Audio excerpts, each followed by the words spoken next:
This is an example of what your data will look like after you have hit the device in between your hands.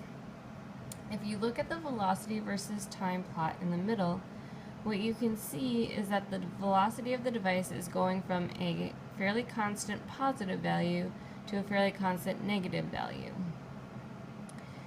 This corresponds to the direction of motion of the device. So after one hit, it's moving in the positive y direction, and then you hit it back and it's moving in the negative y direction. So what I mean when I say to zoom in on one back and forth motion is just that. So if I zoom in on here, this section here is it moving in the y direction, and this is it moving back in the negative direction. So this is one back and forth motion.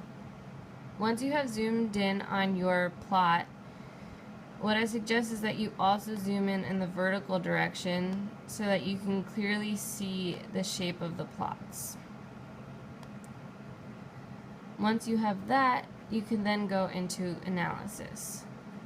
So if I go again and look at the velocity versus time plot, I am going to show how to find the area under the curve.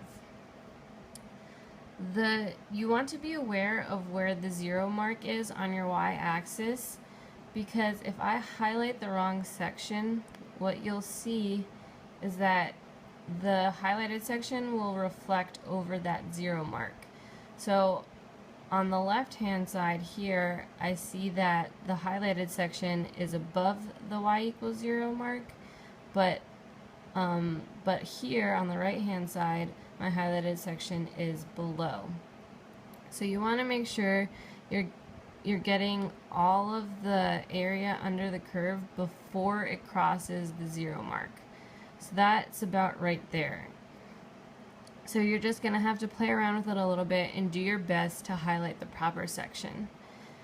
You'll be doing the same thing with the acceleration plot and trying to get the area under the curve for one peak. So good luck and have fun.